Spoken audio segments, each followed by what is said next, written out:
नमस्कार दोस्तों, the civilian with Shekhar Pandey के इस ऑनलाइन प्लेटफॉर्म पे मैं रंजन तिवारी आप सभी सम्मानित सदस्यों का बहुत बहुत स्वागत करता हूं। सभी मित्र फटाफट जुड़ जाएं। जैसा कि आप लोगों ने देखा कि मित्रों, पिछले खंड शिक्षा अधिकारी वाले पार्ट में रीजनिंग का एक अहम रोल रहा और उस अहम रोल को आप लोग जानते हैं कि हम लोगों ने बहुत ही ईमानदारी और बहुत ही बेसब्री के साथ उसको हम लोगों ने निभाया और एक अच्छा रिजल्ट बच्चों को दिलाया था मित्रों। तो उसी चीजों में आगामी खंड शिक्षा अधिकारी का जो हमारे यहाँ नया बैच शुरू होने जा रहा, उसमें भी इस बार हम फिर से रीजनिंग को लेकर के आपके सामने उतर रहे हैं मित्रों, और वैसा ही रिजल्ट आपको फिर से हम देंगे। उससे भी बेहतर रिजल्ट अगर आप लोगों ने साथ दिया तो और भी मजा आएगा देने में। तो सबसे पहले हम शुरू करते हैं। पहले तो ये बता दें कि कौन कौन सी चीजों पे हम लोग काम करेंगे, कौन कौन से टॉपिक पे हम लोग अपनी शुरुआत करते हैं मित्रों। तो टॉपिक का पहले हम कुछ चर्चा कर लेते हैं, टॉपिक के बाद फिर हम लोग लेके चलेंगे, आगामी चीजों पे काम किया जाएगा। तो चलिए पहले कुछ बातें हम लोग टॉपिक्स पे कर लेते हैं, कौन कौन सी टॉपिक हम आपको पढ़ाएंगे। क्योंकि देखिए, पिछले खंड शिक्षा अधिकारी में मित्रों लगभग मैथ्स और रीजनिंग को मिलाकर के लगभग 14 क्वेश्चन के आसपास में आए थे, और उन 14 क्वेश्चंस में 7 क्वेश्चन सिर्फ रीजनिंग के थे। तो 7 क्वेश्चन भी बहुत बड़ी बात होती है मित्रों अपने आप में, और इस बार भी कोशिश यही रहेगी कि 7 में 7 आपके हों, आप भी किसी 7 क्वेश्चन को करने में आपके कोई भी समय नुकसान ना हो, बिना पेन उठाए आप अपने प्रश्नों को सॉल्व कर सके मित्रों।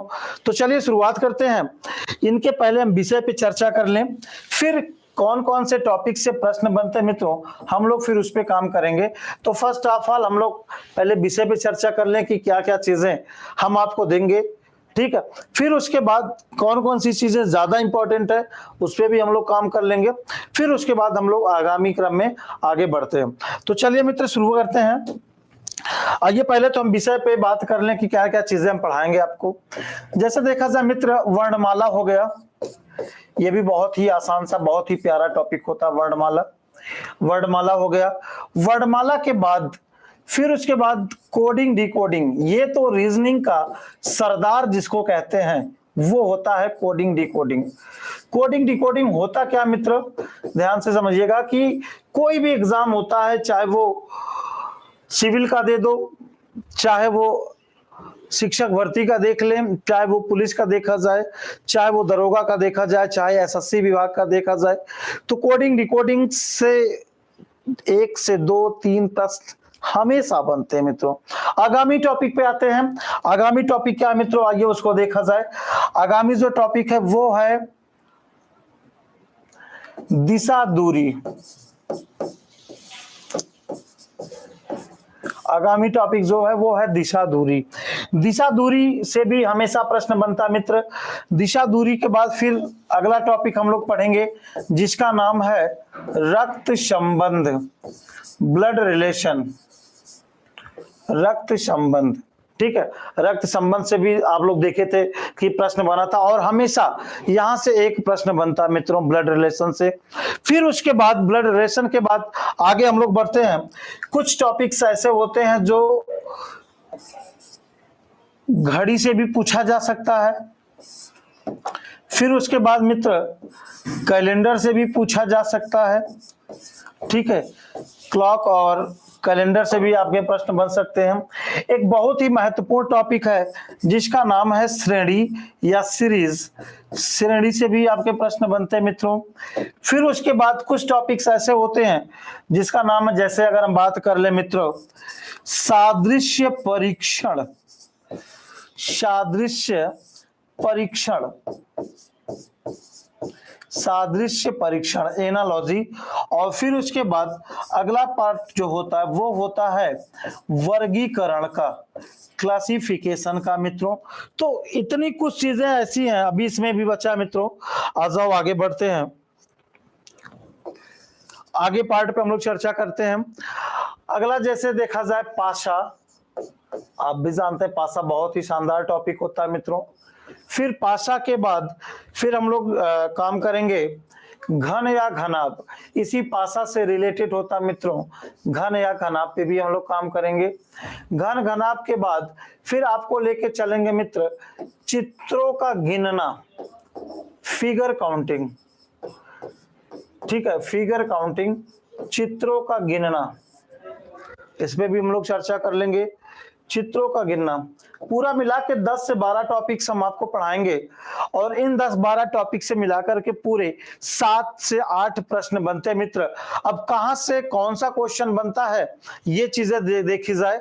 ये शुरुआत करते हैं, लेकिन आप लोग इतना ध्यान रखिए जल्द ही आप लोगों के बीओ के सभी सब्जेक्ट्स के वीडियो आपको मिलना शुरू हो जाएंगे और जल्द ही शेखर सर आपके सामने एक नए बैच की अनाउंसिंग करेंगे कि कब से नया बैच है, कितने बजे से है, कौन कौन से टीचर्स कितने बजे लाइव आएंगे, ये सब चीजें भी आपको मिल जाएंगी। तो चलिए शुरू करते हैं मित्रों। देखा जाए पहले पार्ट की अगर हम बात कर रहे हैं, जैसे पहला पार्ट है अल्फाबेट। अल्फाबेट तो बहुत बड़ा होता है, जैसे अगर मैथ की बात करें तो मैथ में नंबर सिस्टम जैसे एक टॉपिक ऐसा है कि जो बहुत बड़ा होता है, वैसे रीजनिंग में भी अल्फाबेट होता है मित्रों। अल्फाबेट भी बहुत बड़ा होता है, इसमें लगभग 12 से 13 पार्ट्स आते हैं, लेकिन उन 12-13 पार्ट्स में इंपॉर्टेंट कितने होते हैं ये मायने रखता है मित्रों, कि कितने ऐसे पार्ट होते हैं जो इंपॉर्टेंट होते हैं। तो इन 12-13 पार्टों में जैसे देखा जाए 3 से 4 पार्ट ऐसे होते हैं जो बहुत ज्यादा इंपॉर्टेंट होते हैं। जैसे फर्स्ट हाफ वाल देखा जाए तो फर्स्ट हाफ रिवर्स होता है, एक इसमें अर्धांश वाले प्रश्न आते हैं जिनको फर्स्ट हाफ रिवर्स के भी नाम से हम लोग जानते हैं। प्रथम अर्धांश, द्वितीय अर्धांश, दोनों अर्धांश, कई टाइप के सवाल बनते हैं। अगला जो इंपॉर्टेंट होता है वो होता है मित्र पेयर्स ऑफ लेटर, अक्षरों का जोड़ा, ये पुलिस में भी हमेशा बनता है। फिर उसके बाद जो नेक्स्ट इंपॉर्टेंट होता है वो होता है grouping of alphabet, grouping of alphabet, ठीक है, ग्रुपिंग ऑफ अल्फाबेट हो गया। फिर एक मोस्ट इंपॉर्टेंट टॉपिक्स आपके सामने जो है ये कोडिंग डिकोडिंग, आप बहुत बेहतर तरीके से जानते हैं कोडिंग डिकोडिंग। आप लोग कोई भी प्रैक्टिस सेट उठा लो, कोई भी एग्जाम का उठा लो, अब देखिए 1 से 2 प्रश्न 3 प्रश्न आपको हमेशा मिलेंगे कोडिंग डिकोडिंग से। ये बहुत शानदार टॉपिक होता है। कोडिंग डिकोडिंग हो गया, दिशा दूरी हो गया, ब्लड रिलेशन हो गया, ये 3 तो फिक्स होता है मित्रों। अगर रीजनिंग का नाम आता है ना तो ये 3 रीजनिंग के नाम में ये मुख्य अहम भूमिका निभाते हैं। ये तीनों मेन पार्ट माने जाते हैं रीजनिंग के, क्योंकि इनके बिना जैसे रीजनिंग अधूरी मानी जाती है। और भी टॉपिक्स हैं, सीरीज हो गया और देखा जाए पजल हो गए, अगर बड़े एग्जाम की बात करें तो पजल हो गया, बाइनरी हो गए, ये सब चीजें होती हैं।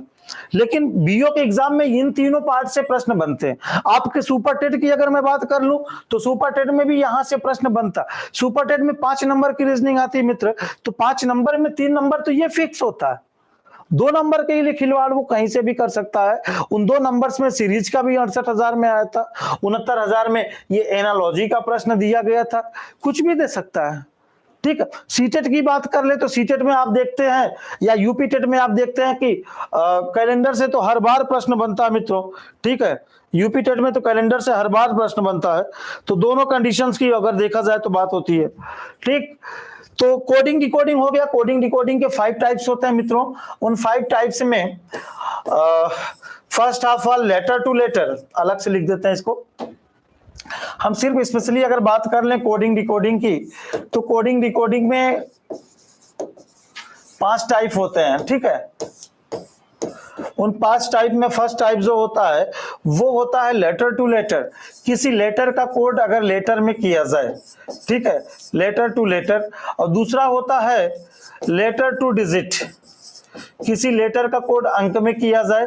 तीसरा होता है लेटर टू सिंबल, किसी लेटर का कोड चिन्हों में किया जाए।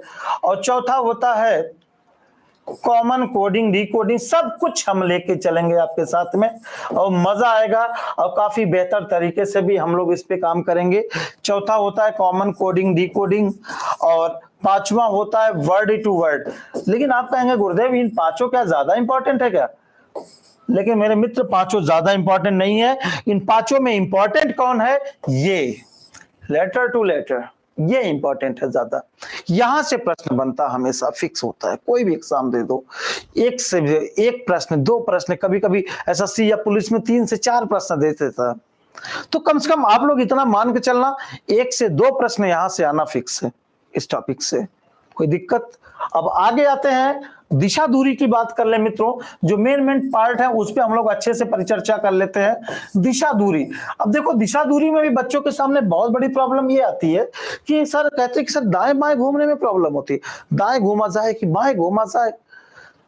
मित्र कोई प्रॉब्लम नहीं आने देंगे, दाएं बाएं तो आपके दाएं बाएं का खेल हो जाएगा, क्योंकि ये सब जितने कुछ टीचर्स ऐसे होते हैं, हमने देखा है कि वो डायग्राम बनवाते हैं बच्चों से।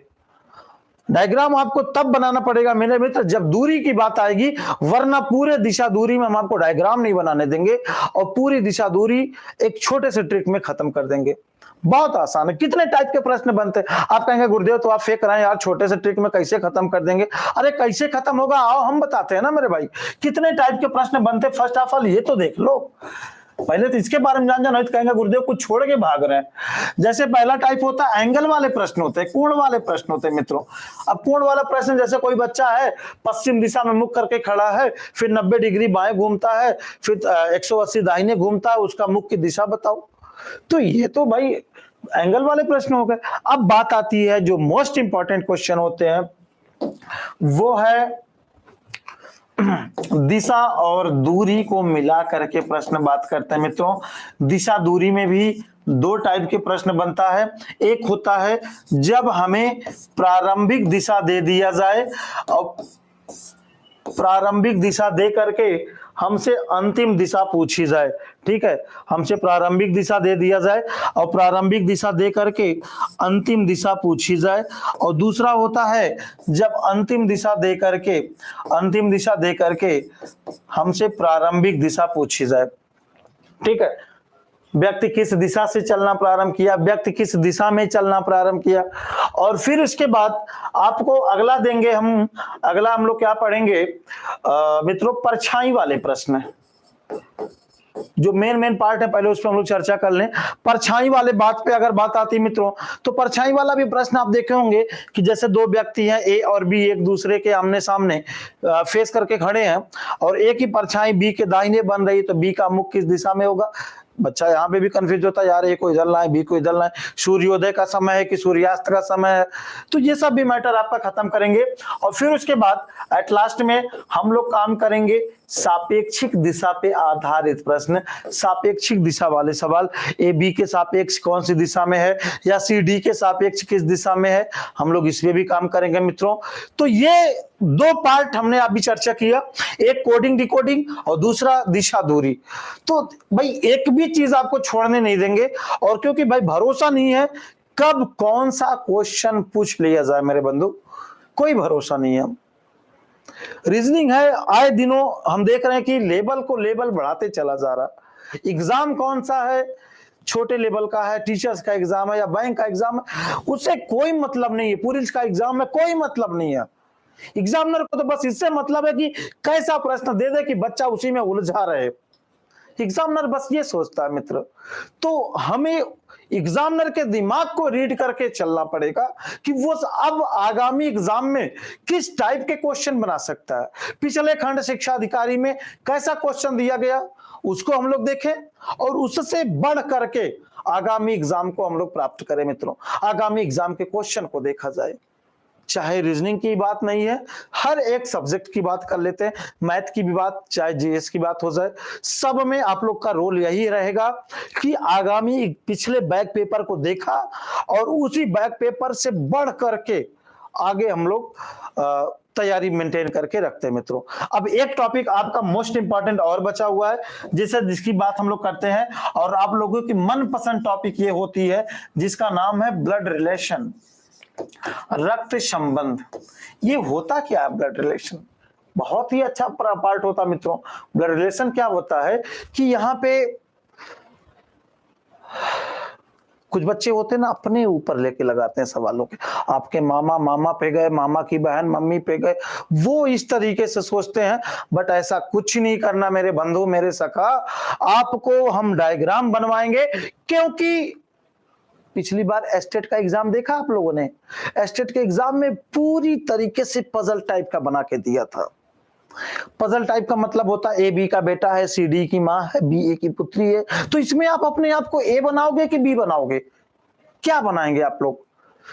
भाई कुछ बच्चे उस चीज को अपने ऊपर लेके लगाते हैं, जब किसी महिला, किसी पुरुष, किसी तस्वीर की ओर इशारा करके कोई बात होती है तब बच्चा अपने ऊपर लेके लगाता। या एक अलग टाइप का क्वेश्चन इस बार बनना तय हुआ मित्रों, जैसे होता नहीं है, कह दिया कि ए प्लस बी का अर्थ है ए बी की माता है, सी प्लस डी का अर्थ है सी डी का पिता है। तो अरे मेरे भाई, उस कंडीशन में आप अपने आप को ए बनाओगे कि बी बनाओगे? आप अपने आप को माता बनाओगे कि पुत्री बनाओगे? तो कोई भी सवाल होगा, चाहे वो एक से जनरेशन का हो, चाहे 2 पीढ़ी का हो, चाहे 3 पीढ़ी का हो, चाहे कितना भी बड़ा पजल बना दे, आपको एक काम करना मित्रों, आपको डायग्राम बना के चलना मित्रों। यहाँ पे भी 2-3 टाइप का प्रश्न बनता है। एक तो ये होता है कि जैसे पजल टाइप का बना दिया जाए, पजल वाला आप समझ रहे हैं, ए बी का बेटा है, सी डी की माँ है, बी की पुत्री है, ठीक है। दूसरा होता है इसमें जब किसी की तरफ इंडिकेट करके कोई बात किया जाए, ठीक है, किसी की तरफ संकेत करके हम लोग कोई बात करते हैं, वो होता है। और तीसरा होता है समीकरण वाले प्रश्न होते हैं मित्रों, इक्वेशन वाले प्रश्न जब दे दिया जाए उस कंडीशन में, ए बी का बेटा है, ए प्लस बी का अर्थ है ए बी की माँ है, सी प्लस डी का अर्थ है सी डी का पिता, ये वाले भी प्रश्न कभी कभी दे देता है। तो इन 3 पार्ट्स पे आप अच्छी तरीके से हम लोग कमांड करेंगे मित्रों, क्योंकि यहां से 3 नंबर, 4 नंबर, 5 नंबर भी हो सकता है, ये फिक्स है। यानी अब एक और है जो आए दिनों इस समय ट्रेंड में बहुत चल रहा, और आप जानते हैं किसी भी चीज का अगर ट्रेंड होता है तो दुनिया उसको बहुत फॉलो करती है मित्रों, ठीक है। जैसे गजनी को पकड़ लो, बहुत सी चीजें हैं, कच्चा बादाम को पकड़ लो, बहुत सी चीजें हैं। उसी तरीके से एक और है जिसका नाम है सीरीज। यूपीपी का एग्जाम हुआ मेरे मित्र, सिर्फ सीरीज से 13 प्रश्न अकेले आया था, इससे 13 प्रश्न। What is the next term of given series, दी गई श्रृंखला का अगला पद क्या होगा, यह पूछा जाता है इसमें। इसमें भी सीरीज के 2 इक्वेशन होते हैं, कभी कभी 3 दे देता है, एसएससी वगैरह में तो 3 आते हैं। 3 मतलब कौन कौन से होते हैं, आइए उस पर भी काम कर ले हम लोग। 3 में कौन कौन सा होता है मित्र, जैसे अगर हम बात कर ले 3 में, तो पहला होता है लेटर सीरीज, ठीक है, और दूसरा होता है नंबर सीरीज, दूसरा होता है नंबर सीरीज, और तीसरा होता है gap between in small letter, छोटे अक्षरों के बीच खाली जगह, ठीक है। तीसरा पार्ट ये भी होता है कि जब, ये तो ज्यादातर एसएससी में आता मित्रों, कि जब छोटे अक्षरों के बीच खाली जगह दे दिया जाए, लेकिन इन दोनों से प्रश्न हमेशा फिक्स होता मित्रों। 1 से 2 प्रश्न, 3 प्रश्न भी हो सकता है यहां से। तो आप देख रहे हैं कि ये 3-4 पार्ट तो ऐसे होते हैं कि जहां से प्रश्न बनना हमेशा फिक्स होता है मित्र, ठीक है। ये 3-4 चीजें ऐसी होती है मित्रों, आप इसको ध्यान में रखिएगा। और भी बाकी चीजें हैं, अभी जैसे हमने काम किया, आइए दिखा देते हैं आपको। अब बात आती है घड़ी की, तो घड़ी पे अगर देखा जाए तो घड़ी में ज्यादातर प्रश्न जो बन रहा वो, या जैसे रोडवेज वाले प्रश्न हो गए, विविध टाइप का बना रहा। कोई घड़ी है 1 बजे 1 बार बजती है, 2 बजे 2 बार बजती है, 3 बजे 3 बार बजती है, एक इक्वेशन टाइप वो बना दे रहा। मतलब जो ये वाला टाइप होता है, ये विविध टाइप का क्वेश्चन बना दे रहा। या तो इसमें एक और बन जाता है जो होता है एंगल पर आधारित प्रश्न। एंगल वाले भी प्रश्न 2 प्रकार से बनते हैं मित्रों। एक ये होता है कि जब हमें समय दे दिया जाए और समय से कोण पूछ लिया जाए, और दूसरा होता है जब कोण दे दिया जाए, कोण से हमसे समय पूछ लिया जाए, ठीक है, ये होता है। और उसके बाद अब बात आती कैलेंडर की, ये भी बहुत बड़ा पार्ट होता है रीजनिंग में। कैलेंडर जिसको हम लोग पंचांग कहते हैं मित्रों, कैलेंडर में भी बहुत सी चीजें हैं। तारीख का भी अंतर दे सकता है, तारीख और महीनों को एक साथ मिला करके भी दे सकता है। लेकिन मैं आपको बता दूं, कैलेंडर पढ़ाने से पूर्व मैं आपको कैलेंडर की पहली बात तो हिस्ट्री के बारे में बढ़िया से चर्चा करेंगे कि कैलेंडर आया कहां से, किसने बनाया, ये आज जो हम लोग कैलेंडर यूज कर रहे हैं ये कौन बनाया, किसने दिया, कहां से आया, ये सब चीजों पे हम लोग पहले काम करेंगे। फिर उसके बाद चलेंगे इनके प्रश्नों की तरफ। प्रश्न भी इसके बहुत ढेर सारे हैं। एक तो तारीख का अंतर, तारीख तथा माह का अंतर, वर्ष का अंतर, तारीख, माह और वर्ष तीन चारों को मिला दिया जाए। विविध वाले में भी ढेर सारे प्रश्न होते हैं। आज रविवार है, आज से 4 दिन बाद कौन सा दिन होगा, से और के वाले प्रश्न हो गए। कैलेंडर का दोबारा रिपीट करना हो गया, कौन से महीने में वो कौन सा दिन होता है जो 5 बार आता है। अगर कोई बच्चा 30 नवंबर 2022 को पैदा हुआ तो बताइए किस तारीख को वह 17 साल 12 महीना 4 दिन का हो जाएगा। इस टाइप के राम श्याम से 412 दिन बड़ा है, राम शुक्रवार को हुआ, श्याम कब पैदा हुआ। जितने भी उल्टा सीधा खुरापात प्रश्न है सब हम लोग करेंगे, मजा आएगा। ठीक है, अब आगे आते हैं सीरीज पे, हम लोग काम कर ही लिए। ये इन दोनों पार्टों पे आओ देख ले। एनालॉजी का मतलब ये होता है कि रिलेशन निकालना एक दूसरे से। रिलेशन का मतलब ये होता है मित्र, जैसे एक बात अगर देख लें, जैसे अगर लिख दिया जाए, जैसे लिख दिया जाए गंगा, तो गंगा के आगे अगर लिख दे हम इलाहाबाद,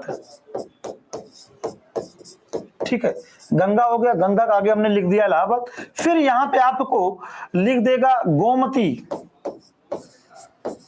अब गोमती नदी है, अब उसके आगे आपको 4 ऑप्शन रहेगा। उन चारों ऑप्शन में से जैसे दिया गोमती नदी के आगे लिख दिया, जैसे लिख दिया बनारस, दूसरा लिख दिया लखनऊ, तीसरा लिख दिया आगरा, चौथा लिख दिया जौनपुर।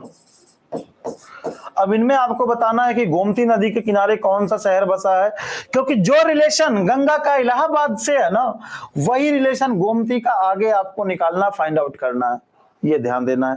जो रिलेशन गंगा का इलाहाबाद से है वही रिलेशन आपको आगे निकालना है मित्रों, ठीक है। फिर उसके बाद जैसे कुछ भी हो सकता है, यहाँ पे कुछ भी चीजें दे सकता है। जैसे अगर लिख दिया गया रोज, रोज लिख दिया गया। अब रोज में क्या होगा, जैसे रोज का रिलेशन आगे दे दिया, आई लिख दिया, एल लिख दिया, एच लिख दिया, वे लिख दिया। अब उसके बाद यहां पे लिख दिया पिंक। अब हमसे पूछ रहा आगे क्या होगा, ठीक है।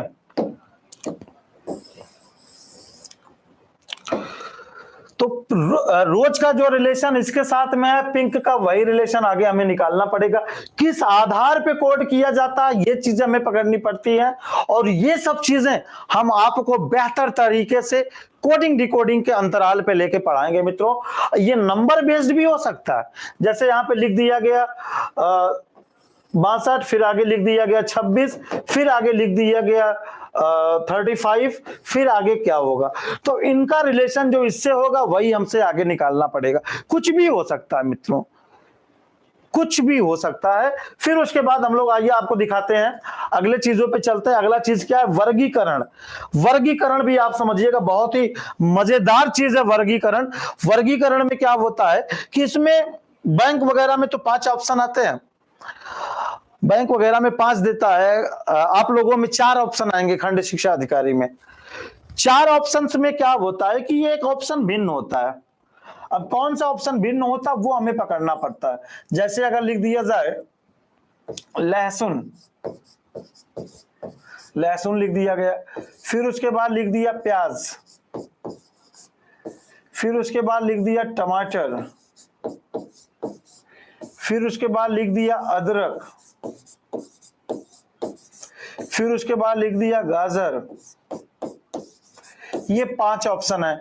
अब इन 5 ऑप्शन में से एक ऑप्शन आपको भिन्न करना। अब कौन सा भिन्न करना है ये चीजें आपको पकड़नी है। तो जब 5 ऑप्शन होता है तो 5 ऑप्शन में से 4 ऑप्शन ऐसे होते हैं ना मेरे भाई, जो किसी ना किसी क्वालिटी पे, किसी ना किसी बेस पे वो इक्वल होते हैं। किसी ना किसी चीजों पे वो क्या होते हैं, समान होते हैं। जब 5 ऑप्शन दे दे और 5 ऑप्शंस में से 4 ऑप्शन ऐसे होते हैं जो किसी ना किसी चीज में समान होते हैं, और एक ऑप्शन ऐसा होता है जो असमान होता है, और जो ऑप्शन असमान होता है वही हमारा आंसर बनता है। अब ये 5 ऑप्शन दिया गया है, इन 5 ऑप्शंस में से कौन सा ऐसा ऑप्शन है जो असमान है, ये चीजें आपको पकड़नी है।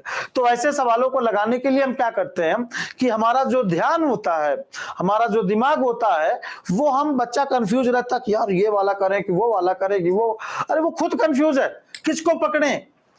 तो आप 5 में से 4 ऑप्शन पे दिमाग लगाइए, 4 ऑप्शन ऐसे पकड़िए जो समान हो। जैसे देखा जाए इसमें अगर मसाला सोचोगे तो मसाला केवल का भाई कोई मसाला नहीं। जैसे अगर देखा जाए ना तो लहसुन, प्याज, अदरक, गाजर, ये चारों चीजें जमीन के अंदर होती है ना। ये चारों चीजें क्या होती हैं, जमीन के अंदर होती हैं। अब बचा है टमाटर, और टमाटर जो होता है वो जमीन के ऊपर होता है, और जो टमाटर जमीन के ऊपर होता है तो ये यानी भिन्न है, और ये भिन्न जो होगा यही हमारा आंसर बन जाएगा। कुछ भी दे सकता मित्रों, कुछ भी दे सकता। आपको लिख देगा सूर्य, पृथ्वी, चंद्रमा, शुक्र, बृहस्पति, ग्रहों का नाम दे देगा, एक उसमें उपग्रह डाल देगा, एक तारा डाल देगा, कुछ भी लिख सकता। नदियों के नाम दे दिया, 5 नदियों के नाम लिख दिया।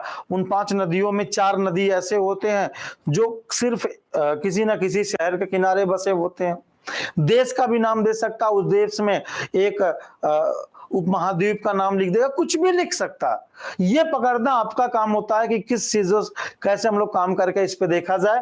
फिर उसके बाद आइए देख लें, कुछ पार्ट्स और बचे मित्रों, आइए हम लोग उसको भी देख लेते हैं। जैसे इधर देखिए पासा, पासा या घनघनाभ।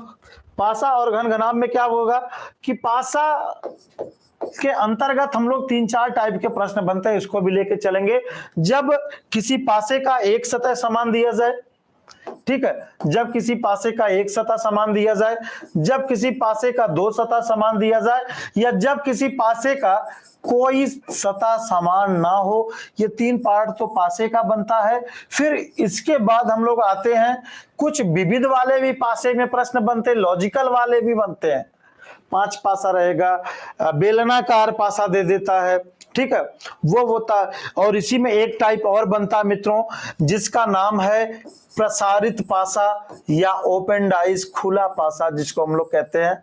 इसमें भी सीटेट वगैरह में बहुत प्रश्न बनता है। तो जो चीजें हमेशा पूछी जाती हैं उनको लेकर के, उनके साथ में कुछ अलग चीजों को भी हम लोग लेकर के काम करेंगे मित्रों, तभी मजा आएगा रीजनिंग का, ठीक है। अगर आप कोडिंग डिकोडिंग पढ़ रहे हो तो कोडिंग डिकोडिंग की पुरानी भी चीजें हम लोग रिवाइज करेंगे। उसके साथ में इधर आगामी 2022 में जो भी एग्जाम हुआ, चाहे वो एसएससी का हो, चाहे बैंक का हो, चाहे चपरासी का हो, कोई भी हो, सबसे हम लोग प्रश्न उठाएंगे और एक बेहतर तरीके से तैयारी करके एग्जाम के समक्ष प्रस्तुत होंगे कि आजा बेटा हम पूरी तरह से तैयार हैं, ठीक है। और इसी से रिलेटेड एक टॉपिक और होता है जिसका नाम है घन घनाभ। घन घनाभ, घन घनाभ में क्या होता है कि एक घन रहेगा, उसको छोटे छोटे पार्टों में काटा जाएगा।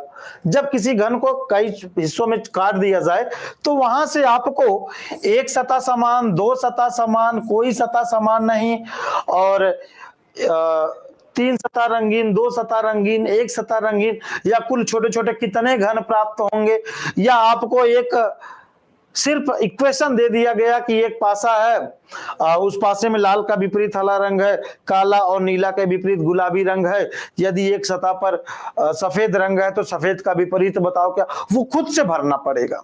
इस टाइप का भी होता है मित्रों, ठीक है। या किसी बड़े घन को काटकर छोटे छोटे घन में काटा गया और 372 घन प्राप्त हुए, बताओ कुल कितनी बार काटा गया।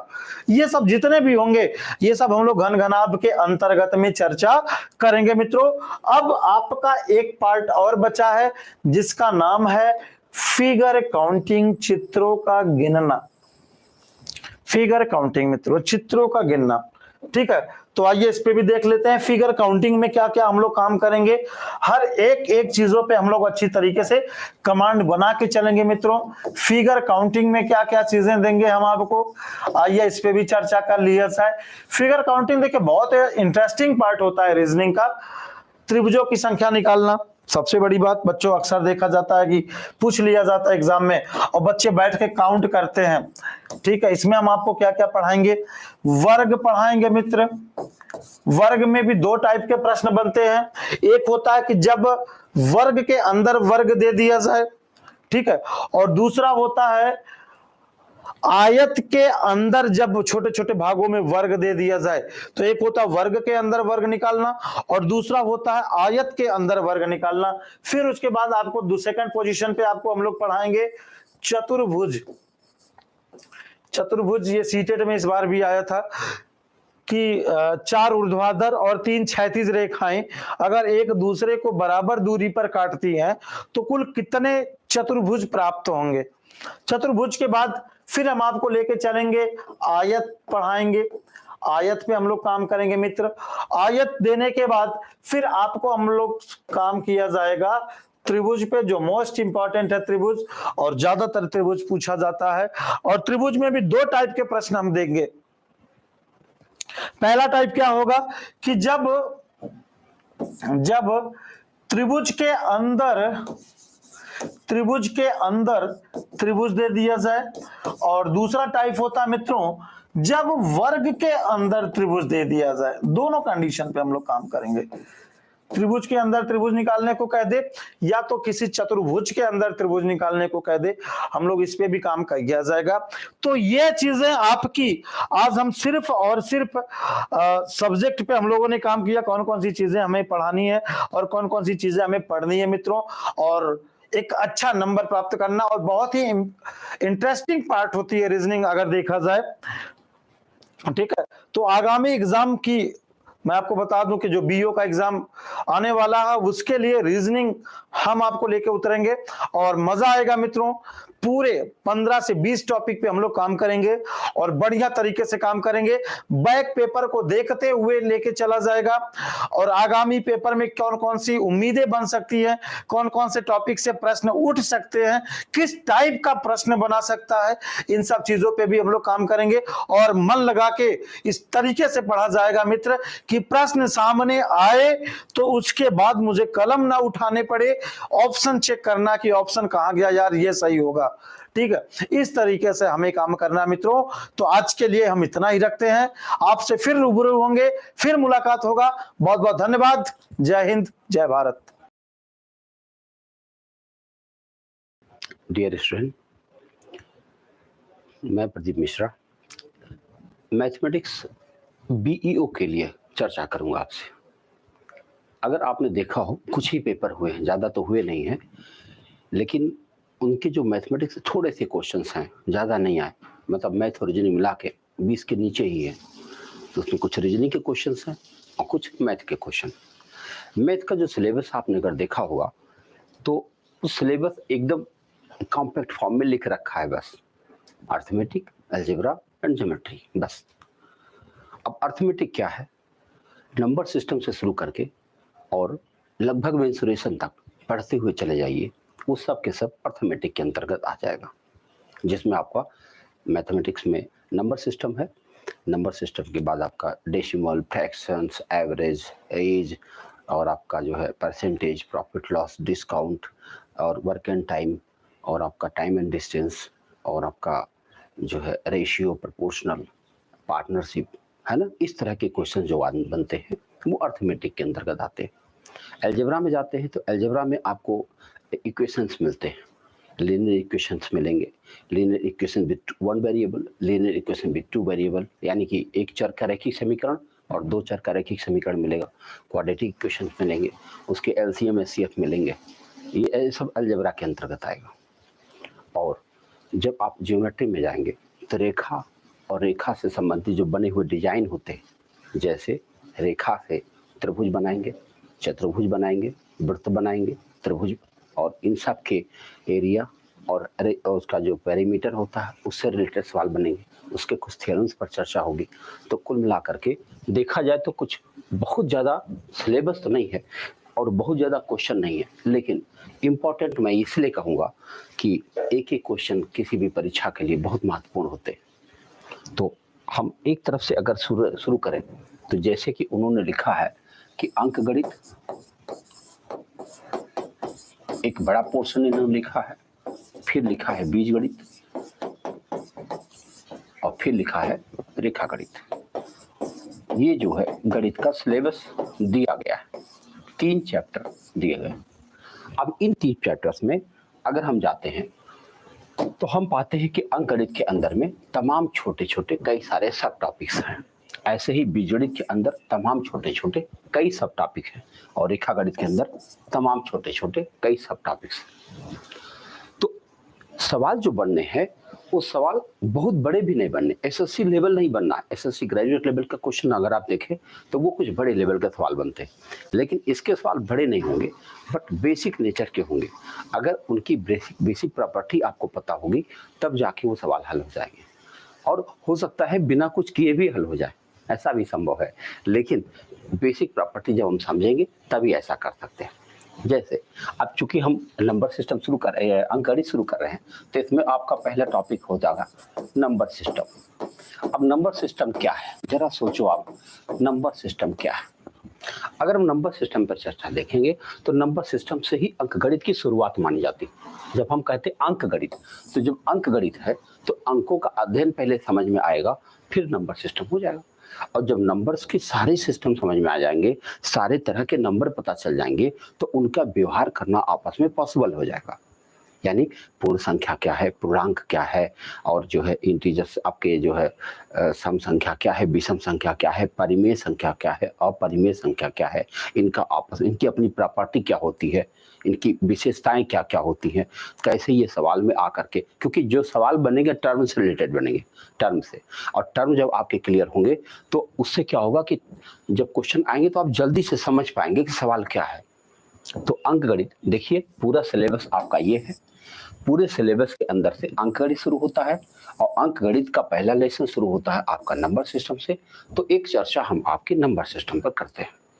तो नंबर सिस्टम क्या होगा, ये तमाम बेसिक छोटी छोटी बातों की चर्चा करेंगे जिससे आपके क्वेश्चन को पढ़ने में, समझने में आसानी हो जाए। ठीक है, तो चलते हम नेक्स्ट पेज पर और यहाँ पे नंबर सिस्टम की चर्चा करते हैं।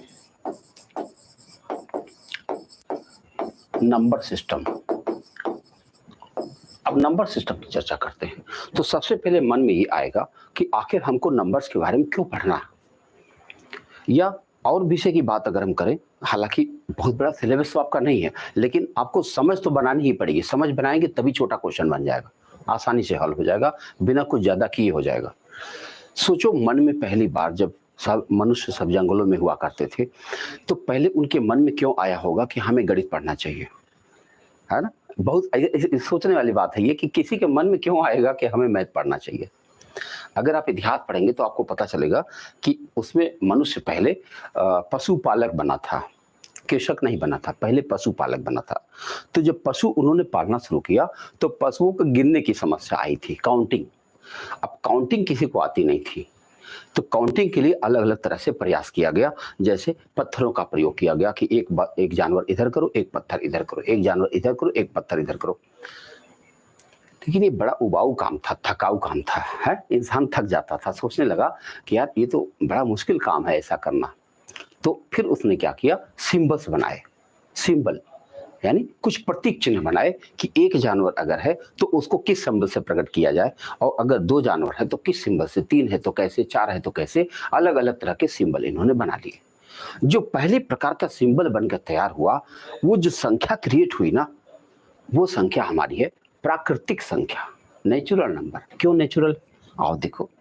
नेचुरल पर जब हम बात करेंगे तो सोचो, जब हम प्राकृतिक संख्या की बात करते हैं, प्राकृतिक संख्या, इसको आप कहेंगे नेचुरल नंबर।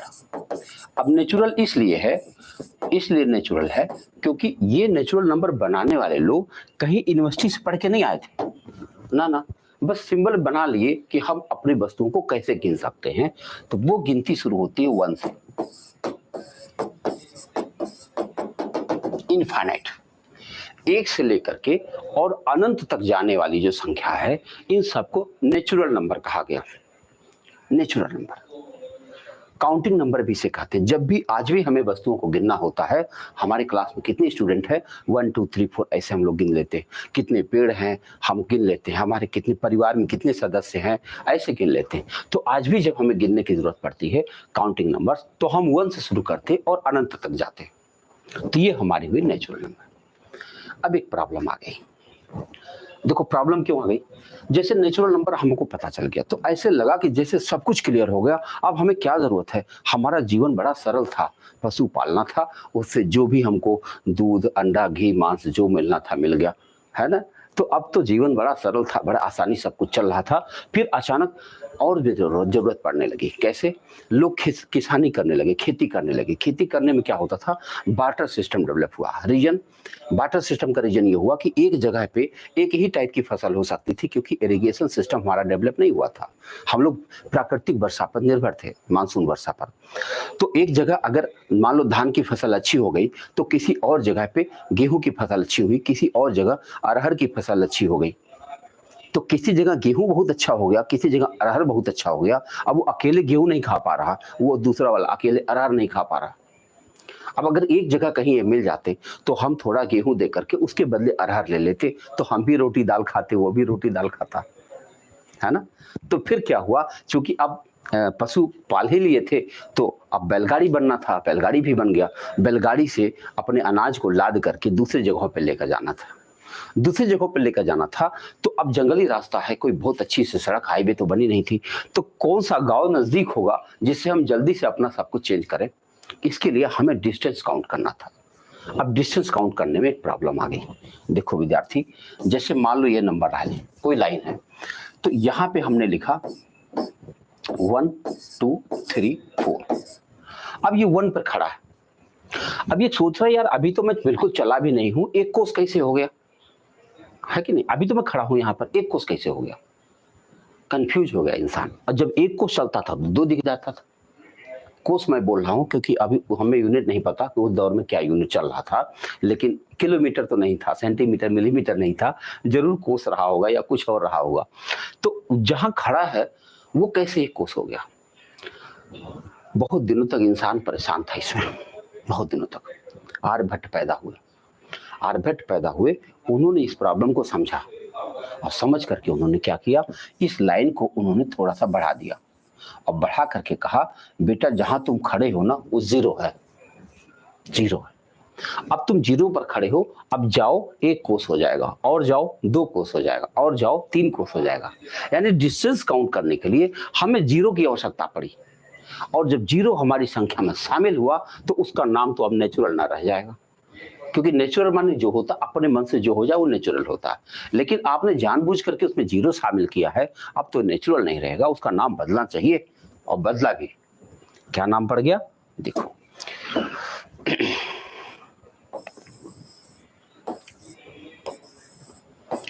नेचुरल नाम उसका पड़ा, उसका नाम पड़ गया पूर्ण संख्या।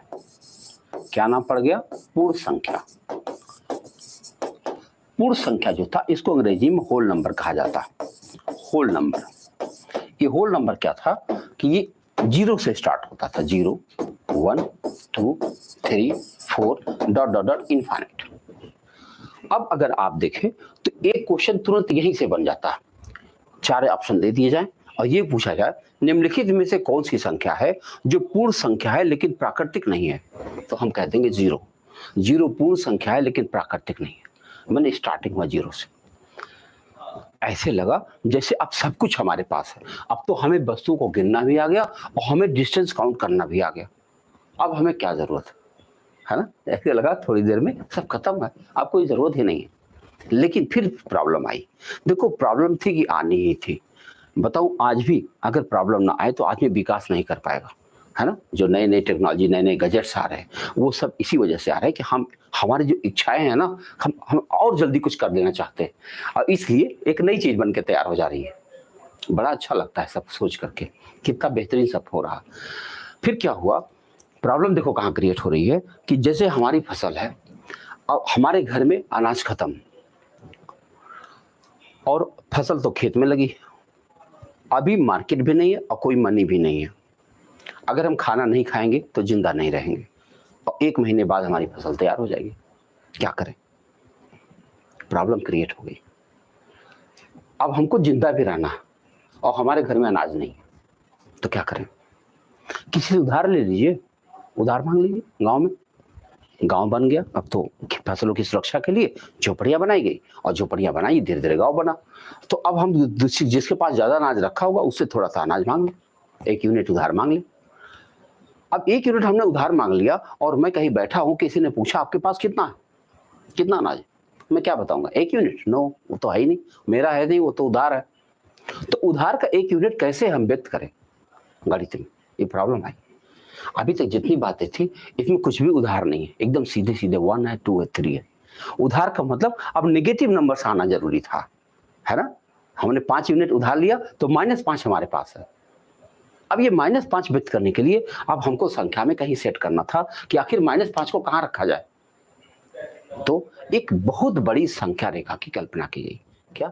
बहुत बड़ी संख्या रेखा की कल्पना की गई। देखो ऐसे, जिसके दोनों तरफ एरो बना हुआ है, इसका मतलब ये इनफाइनाइट तक गया हुआ है, ये दोनों साइड में इनफाइनाइट तक गया हुआ है, जिसके ठीक बीचों बीच में 0 है, दाहिनी तरफ 1 है, 2 है, 3 है, 4 है, और ऐसे आगे गया है, और इधर -1 है, -2 है, -3 है, और डॉट डॉट डॉट इनफाइनाइट तक गया हुआ।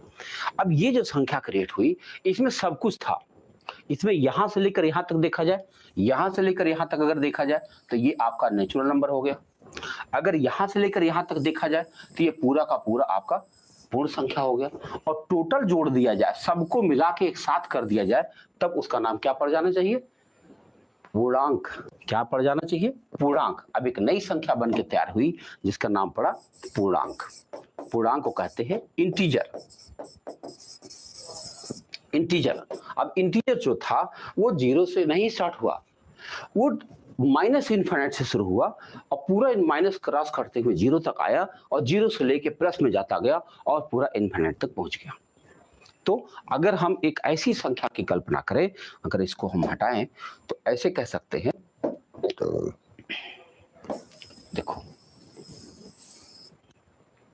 एक अच्छे से बना दें कि इंटीजर जो है एक बहुत बड़ी संख्या रेखा है, ऐसे, जिसके ठीक बीचों बीच में 0 है, और दाहिनी तरफ +1 +2 +3 डॉट डॉट डॉट इनफाइनाइट तक है, और बाएं तरफ -1 -2 -3 और इनफाइनाइट तक है। तो ये पूर्णांक हो गया। थोड़ी देर के लिए ऐसा महसूस हुआ कि जैसे गणित खत्म हो गई। अब हमारे पास क्या बचा? हमें नंबर काउंटिंग करना आ गया, हमें डिस्टेंस काउंट करने के लिए 0 भी मिल गया, और हमें अपनी संख्या, उधार संख्याओं को व्यक्त करने के लिए भी संख्या मिल गई। थोड़ी देर के लिए लगा कि अब तो खत्म हो गई बात, अब जरूरत क्या है? फिर थोड़ी बात लोग सोचे कि यार एक बात बताओ, ये 1 है और ये 2 है, 1 और 2 के बीच में भी कुछ है कि यार कोई निर्वात तो नहीं है? ये क्या है? ये वैक्यूम है? ये भाई 1 है, ये 2 है, तो 1 और 2 के बीच भी कुछ है? क्या है? कितनी संख्याएं पॉसिबल है? आप में से कोई बताएगा? 1 और 2 के बीच कुल कितनी संख्याएं पाई जाती हैं? और जब हम फ्रैक्शन में गए ढूंढने, फ्रैक्शन डेसिमल में, तो फिर अनंत संख्याएं मिल गई। अब जरा विचार करो, 1 और 2 के बीच में अनंत संख्याएं पाई जाती हैं, और ये खुद अनंत तक रेखा गई हुई है, तो कुछ ज्यादा ही हो गया ना? अब तो बहुत ज्यादा हो गया है। अब अगर बहुत ज्यादा हो गया तो अब इसको पढ़ने के लिए क्या करना पड़ेगा? जैसे कोई बहुत बड़ी चीज हो और उसको अगर आपको अध्ययन करना हो तो उसे कैटेगराइज कर लिया जाता है, यानी छोटे छोटे टॉपिक में, सब टॉपिक में बांट लिया जाता है, और एक एक पॉइंट करके अध्ययन कर लिया जाता है। तो अब हम देखेंगे कि अगर हम पहले ध्यान से समझिएगा, नंबर सिस्टम शुरू होता है प्राकृतिक संख्या से। प्राकृतिक संख्या आपको अच्छे से क्लियर हो गया, पूर्ण संख्या आपको क्लियर हो गया, और उसके साथ जब हम नेगेटिव नंबर से भी शामिल कर दें तब उसका नाम पड़ गया पूर्णांक अथवा इंटीजर्स। तो अब हम आगे बढ़ेंगे और आगे बढ़कर ये देखेंगे कि आखिर इस जो इंटीजर आप देखे हो, इस इंटीजर के अंदर क्या क्या मिल जाएगा, क्या क्या मिल जाएगा? इसमें सम संख्या मिल जाएगी, विषम संख्या मिल जाएगी, भाज्य संख्या, अभाज्य संख्या, सअभाज्य संख्या, परिमेय संख्या, अपरिमेय संख्या, ये सारी संख्याओं की अपने अपने प्रॉपर्टीज हैं। और उन प्रॉपर्टीज को जब आप समझते हैं तो सवाल को देखते ही समझ में आ जाता है कि हमें इसका क्या करना है ना? अगर यही बातें जब, जैसे कोई नया बच्चा जब कोई सवाल देखता है तो कुछ तो धीरे लगा दिया और कुछ तो कहा समझ नहीं आया। क्यों नहीं समझ में आया? आप समझ में आया? इसीलिए नहीं समझ में आया कि उसकी जो छोटी छोटी बातें थी, जो टर्म थे, उसको क्लियर नहीं थी, इसीलिए क्वेश्चन कम समझ पाया। आओ देखते हैं। तो अब हम देखेंगे कि उनके अगर हम सब टॉपिक में डिवाइड करें तो सबसे पहले हमें मिल रहा है सम संख्या। सम संख्या को हम लोग इवन नंबर कहते हैं। इवन नंबर, ये कौन सा नंबर होता है भाई? इवन नंबर में जाओगे तो जो संख्या 2 से विभाजित हो जाए, बस केवल 2 से, जो संख्याएं 2 से कट जाए, विभाजित हो जाए, उसे हम सम कहेंगे। देखो, जो संख्या 2 से विभाजित हो जाए, विभाजित हो जाए। अब बताओ, जो संख्या 2 से विभाजित हो जाएगी उसे हम सम संख्या कहेंगे। कौन कौन संख्याएं हो सकती है इसमें? 2 आएगी, 4 आएगी, 6 आएगी, 8 आएगी, 10 आएगी, dot dot dot dot infinite तक। ये सब संख्या एकदम क्लियर है। इवन नंबर क्या है? The number which is divisible by 2, as like 2, 4, 6, 8, 10 dot dot dot infinite. ये सारे के सारे नंबर इवन नंबर में आएंगे। अब इतना तो जान लो कि जब कोई इवन हो गया तो ऑड होना पक्का। सम जब आपने कह दिया तो कोई ऐसी चीज जरूर है जो विषम जरूर है, नहीं तो फिर सम भी ना होता। अगर कोई गोरा है तो पक्का कोई काला जरूर होगा, नहीं तो फिर वो गोरा भी नहीं है ना? फिर उसकी प्रॉपर्टी नहीं मानी जाएगी फिर, है क्या नहीं? अगर कोई चीज ऊंचा है तो पक्का कोई चीज नीचा जरूर है, नहीं तो फिर वो ऊंचा कैसे हो गया? हाँ, अगर सब कुछ ऊंचा ही है तब फिर उसे क्या कहा जाएगा?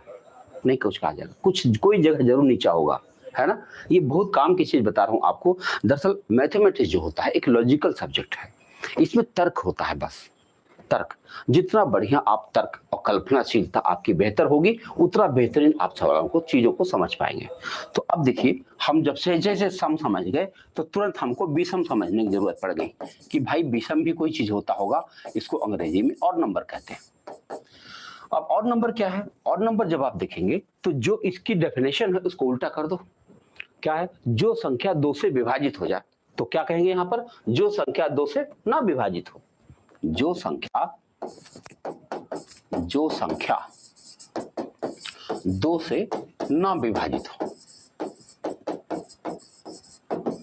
अब बताओ, जो संख्या विभाजित ना हो 2 से, कौन कौन संख्या जो 2 से ना विभाजित होगी? 1 है, 3 है, 5 है, 7 है, 9 है, dot dot dot dot infinite. बताओ, आधी संख्याएं सम, आधी विषम होती।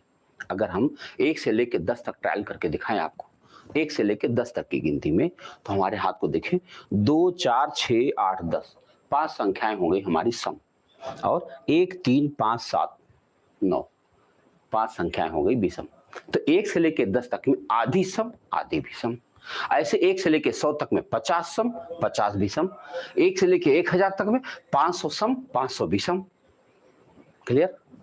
तो ये हो गई आपकी सम और विषम।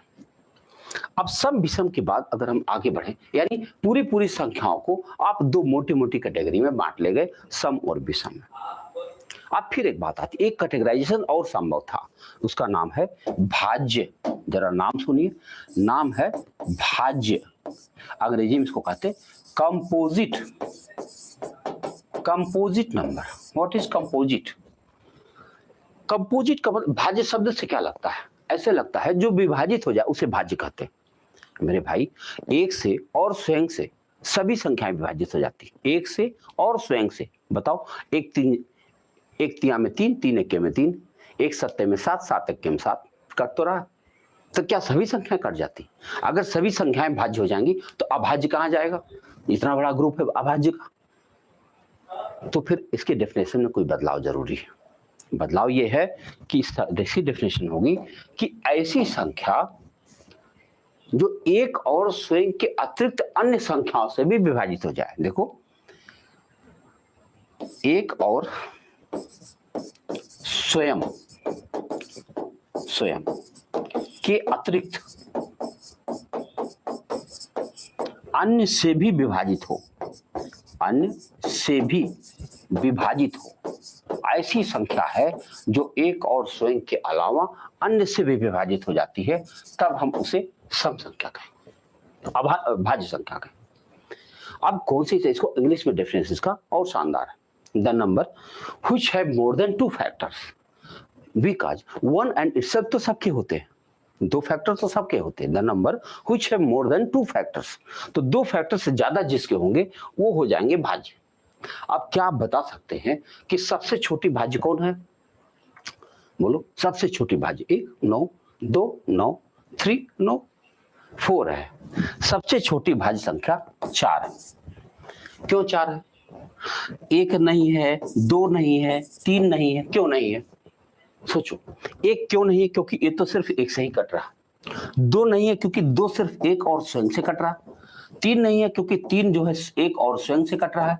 केवल 4 ही है जो 1 और स्वयं के अलावा 2 से भी कट रहा है, इसलिए 4 को सबसे पहली अभाज्य संख्या कहेंगे। भाज्य संख्या, सबसे छोटी भाज्य संख्या कौन है? 4। क्यों 4 है? क्योंकि यह 4 1 और स्वयं के अलावा अन्य संख्या 2 से भी विभाजित हो रहा है, इसलिए 4 को हम भाज्य संख्या कह सकते हैं। 4 के बाद भी आगे मिलती जाएंगी, ढेर सारी होंगी, लेकिन हम सबसे छोटी की बात कर रहे हैं। जो संख्या 1 और स्वयं के अलावा अन्य संख्याओं से भी कट जाएगी उसे हम भाज्य कहेंगे। ठीक, अब आप पूछो 15, हाँ जी भाज्य है। क्यों? क्योंकि 15 जो है 1 और 15 के अलावा 3 और 5 से भी कट जा रही है, इसीलिए हम 15 को भाज्य संख्या कहते हैं। अब अगर हमने भाज्य कह दिया तो फिर अभाज्य तो पक्का बताना पड़ेगा। भाज्य है तो पक्का अभाज्य होना ही होना है। देखो अभाज्य संख्या क्या है, आओ देखा जाए अभाज्य क्या है। अभाज्य को अंग्रेजी में कहते हैं प्राइम नंबर। प्राइम नंबर, ये प्राइम नंबर क्या होता है? ऐसी संख्या जो 1 और स्वयं के अलावा किसी अन्य से नहीं कटेगी, कटबे नहीं करेगी, कुछ भी कर लो। देखो 1 और स्वयं के अतिरिक्त अन्य से ना विभाजित हो, कटेगा ही नहीं। ऐसी कौन संख्या है भाई जो 1 और स्वयं के अलावा किसी अन्य से नहीं कटेगा? ऐसी सभी संख्याओं को हम अभाज्य संख्या कहते हैं। तो फिर पहला सवाल तुरंत बन जाता है कि सबसे छोटी भाज्य संख्या कौन है? बताओ, सबसे छोटी अभाज्य संख्या कौन है? तो सबसे छोटी अभाज्य संख्या क्या है? देखो यहां लिख लीजिए आप, ये चूंकि क्वेश्चन ये बन चुका है इसलिए बोल रहा हूं। सबसे छोटी अभाज्य संख्या 2 है। और 2 के बारे में एक सत्य और भी है कि 2 एकमात्र सम अभाज्य संख्या है। 2 क्या है? एकमात्र सम अभाज्य संख्या, यानी इसके अलावा कोई और नहीं, एकमात्र सम, क्योंकि इसके बाद कोई सम संख्या अभाज्य नहीं हो सकती, क्योंकि अगर सम होगी तो 2 से तो कटेगी। सम की डेफिनेशन अभी हमने देख लिया। तो 2 एक सबसे छोटी अभाज्य संख्या, मतलब अभाज्य संख्या। अब प्रश्न बनता है 1 से लेकर 100 तक की गिनती में कुल कितनी अभाज्य संख्याएं पाई जाती है? तो आप लिख सकते हैं 1 से 100 तक कुल 25 अभाज्य संख्याएं पाई जाती हैं। 1 से 100 तक कुल 25 अभाज्य संख्याएं पाई जाती हैं, जिसमें अगर हम 1 से 50 तक की बात करें तो 15 संख्याएं होती हैं, और अगर हम 50 से 100 तक बात करें तो 10 संख्याएं होती हैं। मैं बता रहा हूं कि अगर सारी बातें आप केवल सुनते चलें तो मैं पूरा विश्वास दिलाता हूं कि आपके क्वेश्चन को लगाना भी नहीं पड़ेगा और सारी बातें आपको समझ में आ जाएंगी। तो अब 1 से लेकर 100 तक कुल 25 अभाज्य संख्याएं होती हैं। कौन कौन है, कैसे पता चलेगी?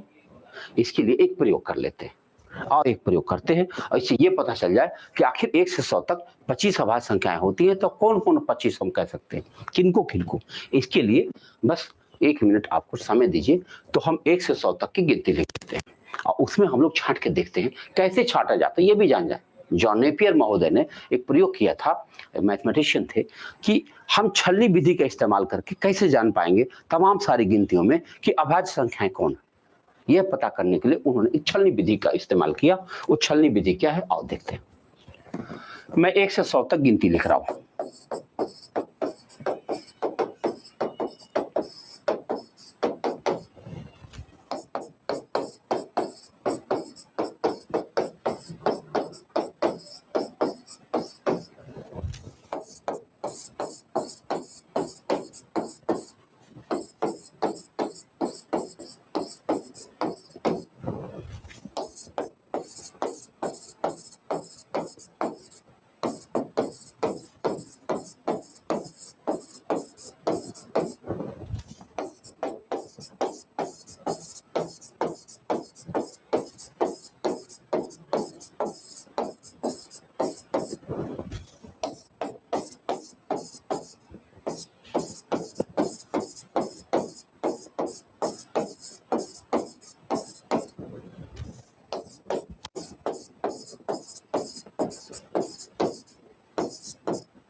100 तक गिनती हमने लिख लिया, 1 से लेकर 100 तक गिनती लिखा।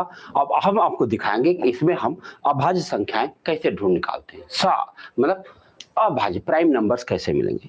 प्राइम नंबर जानने के लिए सबसे पहले हम एक दूसरा कलर लेते हैं और ये देखें कि सबसे पहले हम ए को काट देंगे। ए कुछ नहीं, न भाज्य न अभाज्य, है ही नहीं है। क्यों नहीं है?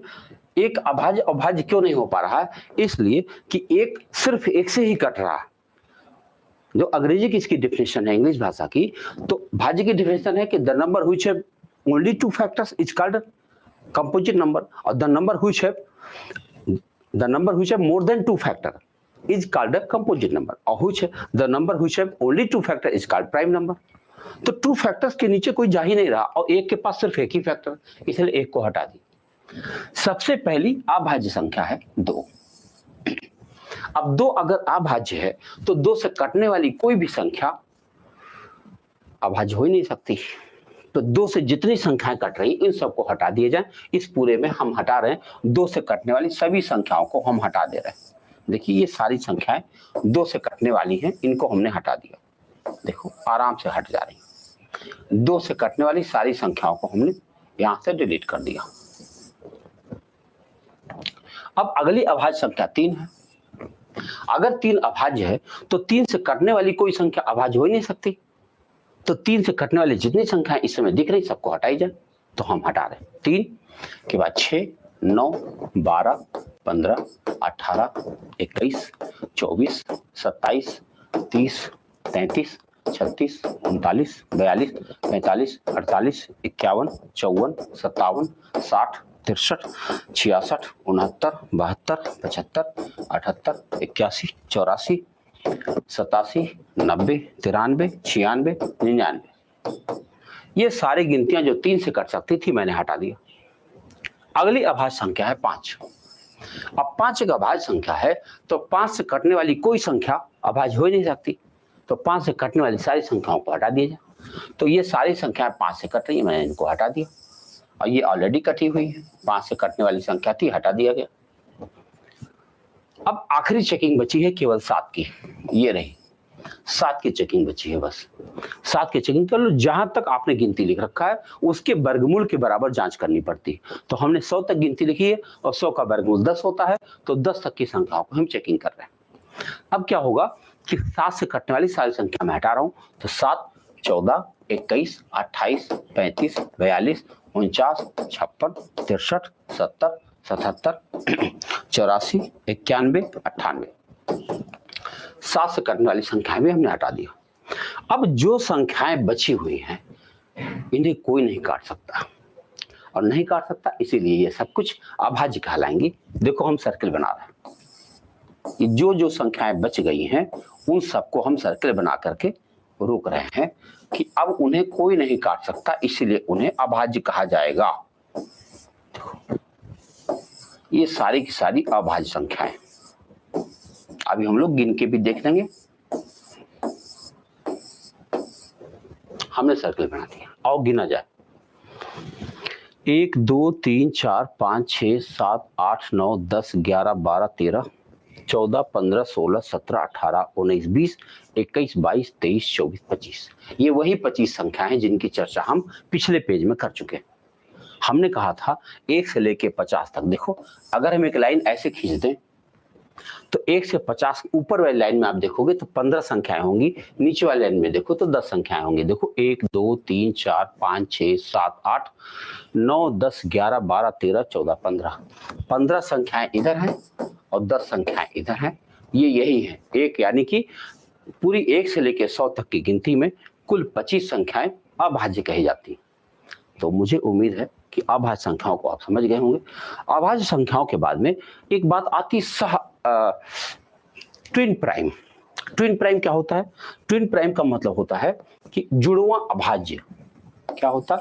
जुड़वा अभाज्य, इसको ट्विन प्राइम कहते हैं। एक क्वेश्चन बना था एक एग्जाम में कि ट्विन प्राइम किसे कहते हैं, यानी कि 1 से लेकर 100 तक की गिनती में कितने ट्विन प्राइम पाए जाते हैं। अब ट्विन प्राइम कई लोगों तो नाम नहीं सुना था और मुझे उम्मीद है आप लोगों में से भी कई लोग नहीं जानते होंगे। ट्विन प्राइम का मतलब हुआ ऐसी दो संख्याओं का जोड़ा जिनके बीच 2 का गैप हो और दोनों अभाज्य हो। गैप होना चाहिए 2 का और दोनों अभाज्य होने चाहिए। जैसे 3 5 5 7 11 13 17 19। आप देख रहे हैं 2 का गैप भी है और दोनों अभाज्य, इन्हें ट्विन प्राइम कहते हैं। अगर सपोज करो कि आप अगर नाम नहीं जानते तो इतनी छोटी सी बात गलत हो सकती है, एक क्वेश्चन गया है ना, तो ये हुआ ट्विन प्राइम कहलाता है। ऐसे कुल 8 पेयर पाए जाते हैं। 4 हमने लिख दिया, 4 अभी और ढूंढते, और ढूंढा जाए। 29 31 41 43 59 61 71 73।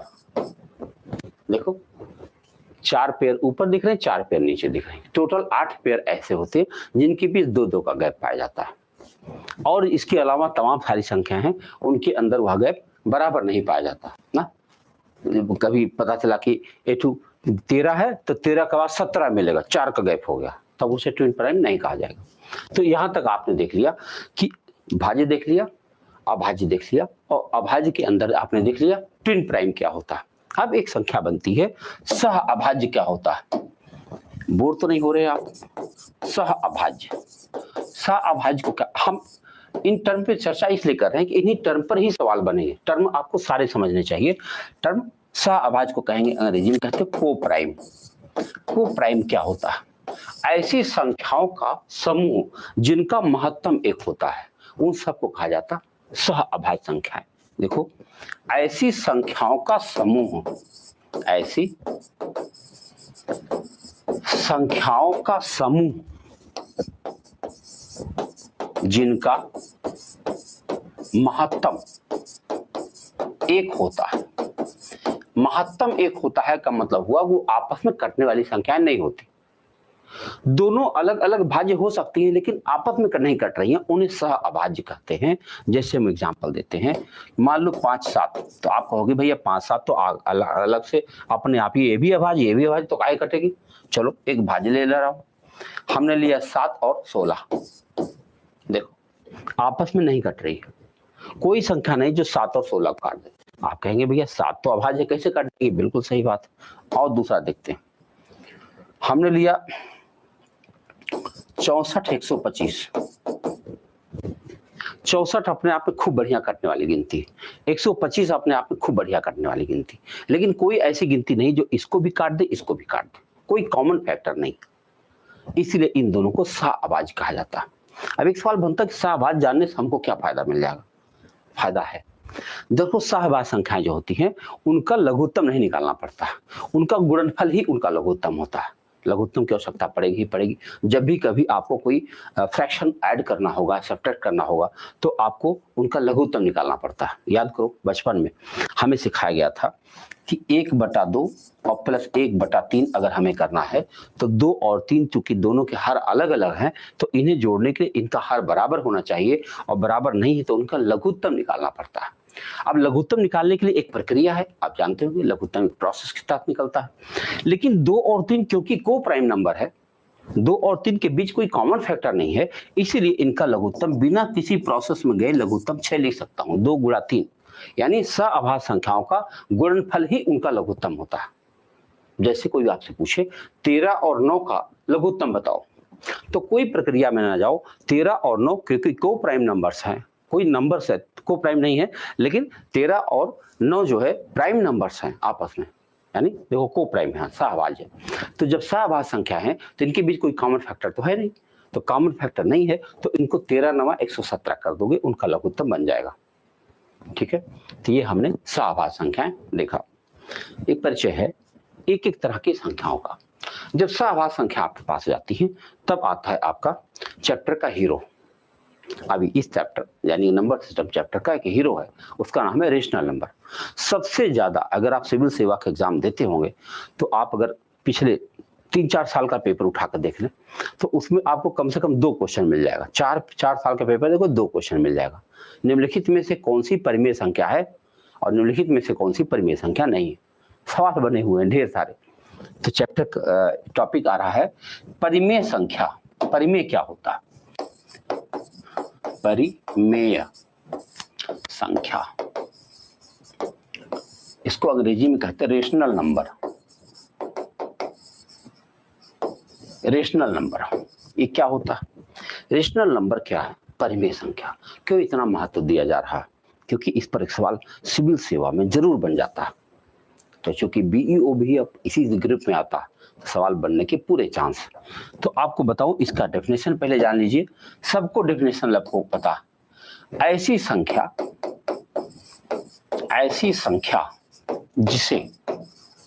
जिसे P अपान Q के रूप में लिखा जा सके,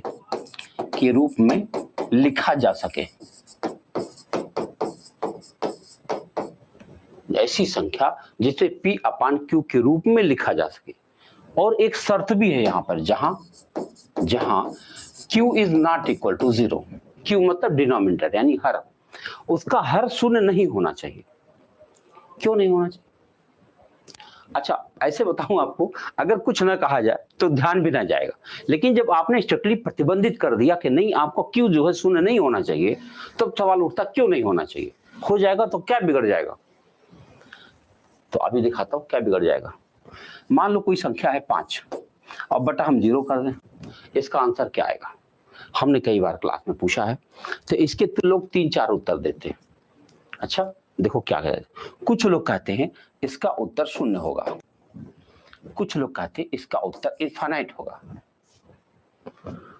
भाई ये दोनों गलत है, ना तो 0 है ना तो इनफाइनाइट। 0 तो क्यों नहीं हो सकता? क्यों नहीं हो सकता? रीजन बता रहा हूं। जैसे मान लो अगर मैं कहूं कि 12/3 बराबर 4 होता है, तो 12/3 बराबर 4 होता है, तो इसका मतलब 4 का 3 से गुणा करने फिर 12 होना चाहिए। 12 में 3 से भाग दो तो 4 आएगा, लेकिन 4 में अगर 3 से गुणा करो तो फिर 12 भी तो होना चाहिए, होता ही है। लेकिन अगर आप इसका उत्तर 0 करोगे तो 0 गुणा 0 तो 5 ना होगा, तो गलत है। अच्छा इनफाइनाइट करो तब भी तो नहीं होगा। Infinite into 0 is equal to not 5, बोलो होगा क्या? Infinite into 0 is equal to 0 हो जाएगा, तो 5 तो नहीं होगा। तो ऐसी स्थिति में ये उत्तर गलत चला जाएगा। यानी किसी संख्या का हर अगर 0 कर दिया जाए तब इसका उत्तर इनफाइनाइट नहीं होगा। तब क्या होगा? रामानुजन के समय की एक घटना बताता हूं आपको। रामानुजन का नाम सुना होगा आपने, साउथ इंडिया के ग्रेट, साउथ इंडिया का कह लीजिए, साउथ इंडिया उनका घर था, बाकी देश के बहुत बड़े मैथमेटिशियन थे रामानुजन संख्या के बारे में आप जानते होंगे। तो रामानुजन उस समय क्लास 2nd स्टैंडर्ड में पढ़ रहे थे। तब टीचर ने उनको बताया कि 6 केला को 6 बच्चों में बांटना है, प्रत्येक बच्चे को कितना केला मिलेगा। बच्चे दिमाग लगा रहे थे, कक्षा 2 के बच्चे थे। तो रामानुजन तब तक खड़े हुए कि सर अगर एक भी केला नहीं है और कोई बच्चा नहीं है, तब प्रत्येक बच्चे को कितना केला मिलेगा। अब इस पर क्या हुआ कि टीचर बहुत नाराज हुए, गुस्से में चाटा भी लगा दिया। थोड़ी देर तक वो चुप रहे, रोए और फिर चुप हुए, फिर खड़े हो गए। सर मेरा मतलब वो नहीं था, आपने कहा कि 6 केला को 6 बच्चों में बांटो तो कितना मिलेगा। भाई 6 केला को 6 बच्चों में बांटोगे तो एक एक केला मिलेगा। अगर 15 केला होता, 15 बच्चे होते, तब भी एक एक केला मिलता। यानी कोई संख्या बटा वही संख्या 1 होता। यानी अगर कोई वैल्यू x होती अपान x होती, तब भी काटने पर 1 ही आता है। तो श्रीमान जी क्या आप बता सकते हैं कि 0/0 बराबर 1 होता है क्या? होता है तो कैसे, और नहीं होता तो क्यों नहीं होगा? क्वेश्चन समझिएगा। कोई संख्या बटा वही संख्या बराबर 1 होता है। 6/6 1 होता है, 12/12 1 होता है, 100/100 1 होता है, 1000/1000 1 होता है, x/x भी 1 होता है। यानी वेरिएबल अपॉन वेरिएबल भी करो, अगर सेम वैल्यू है, पेड़ बटा पेड़ कर दो तब भी 1 होता है। तो श्रीमान बताओ कि 0/0 बराबर 1 होता है क्या? और 1 होता है तो कैसे होगा? जब केला ही नहीं तो 1 केला कहां से मिल जाएगा? और नहीं होता तो क्यों नहीं होता? क्या 0 संख्या नहीं है? अगर 0 संख्या नहीं तो संख्या रेखा पर क्या कर रही है? अभी थोड़ी देर पहले हमने इंटीजर्स बनाया था। इंटीजर माने पूर्णांक, और उसमें ठीक बीचों बीच में हमने 0 लिखा था, दाहिनी तरफ मैंने पॉजिटिव नंबर्स, बाईं तरफ मैंने नेगेटिव नंबर्स लिखे थे। तो बताओ वहां तो 0 था, अगर 0 संख्या नहीं होता तो वहां संख्या रेखा पर क्या कर रहा होता? तो अगर संख्या है तो संख्या का बिहेव फॉलो क्यों नहीं कर रहा? 0/0 1 होना चाहिए था। हो तो नहीं रहा। प्रॉब्लम आई, प्रॉब्लम आई। दरअसल गणित का अध्ययन ही यही है, प्रॉब्लम क्रिएट करो, जितना सोचो प्रॉब्लम सोचो, जितना बढ़िया प्रॉब्लम क्रिएट करोगे उतना बढ़िया लॉजिकल दिमाग आपका काम करेगा।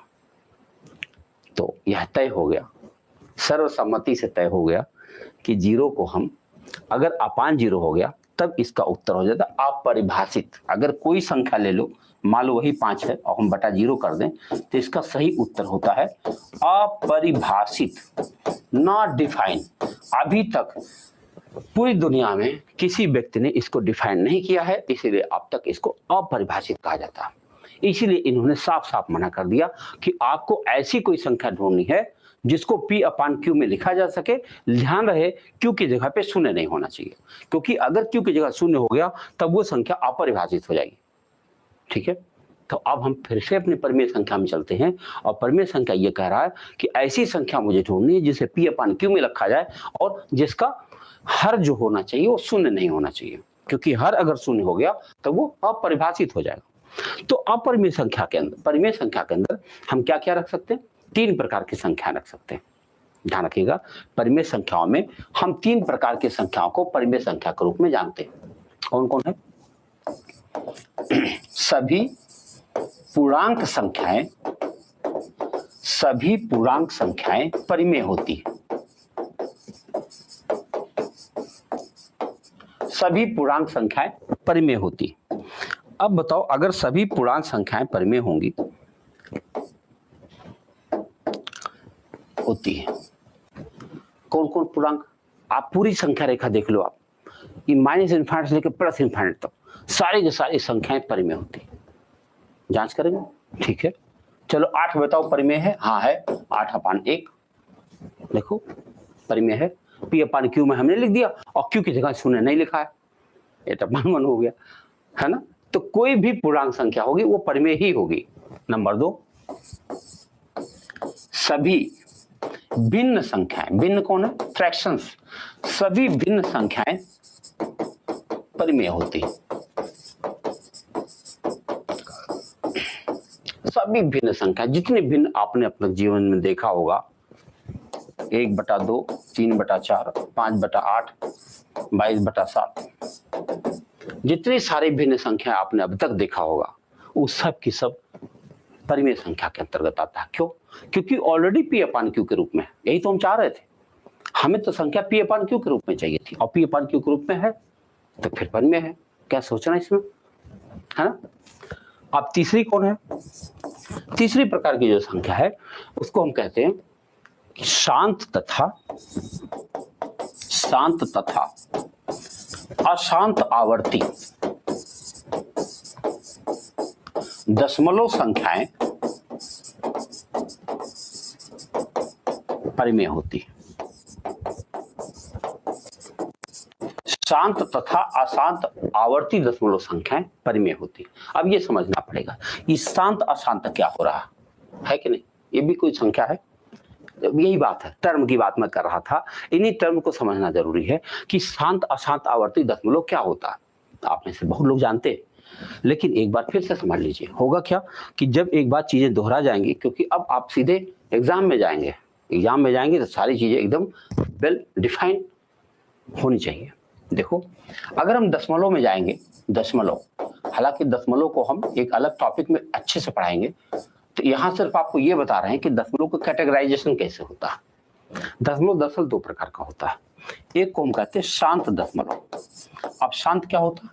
इसको अंग्रेजी में कहते हैं टर्मिनेटिंग डेसिमल। टर्मिनेट मतलब होता है कि एक समय बाद वो समाप्त हो जाए। देखो, जैसे 1.5 खत्म, 2.648 खत्म, 7.325 खत्म, यहां से खत्म, इसके बाद कोई गिनती नहीं है, शांत हो गई। शांत मतलब टर्मिनेटिंग डेसिमल हो गया। अब दशमलव की एक गिनती बन गई शांत, तो दूसरी क्या बनेगी? अशांत। भाई एक शांत हो गई है तो दूसरी अशांत हो जाएगी। अब अशांत है तो क्या खासियत है? तो शांत नहीं होगी। अब जब शांत नहीं होगी तो 2 प्रकार की होगी। कौन कौन होगी?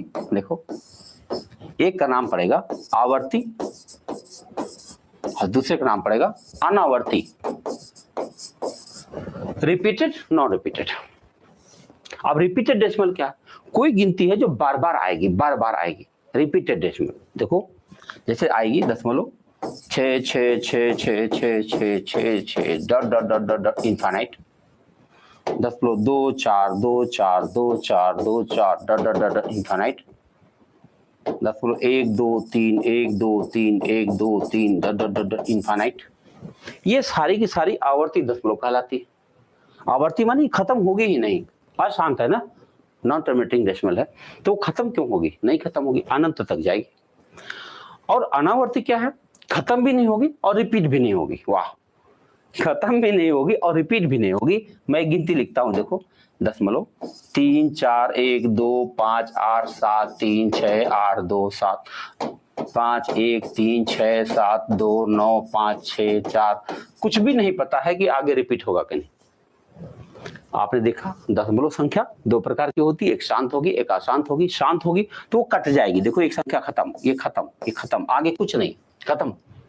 और जो अशांत होगी वो कभी खत्म नहीं होगी, जब कभी नहीं खत्म होगी तो होती ही जाएगी, होती ही जाएगी। अब चलो एक बात ध्यान से देखो, क्या इन सभी संख्याओं को भिन्न बनाना पॉसिबल है? फ्रैक्शंस हम भिन्न क्यों बनाना चाहते हैं? हम तो परिमेय पढ़ रहे हैं ना, हम तो इसमें परिमेय पढ़ रहे हैं। परिमेय की एक विशेषता क्या है? P/Q में होना चाहिए। P/Q का मतलब भिन्न बनना चाहिए।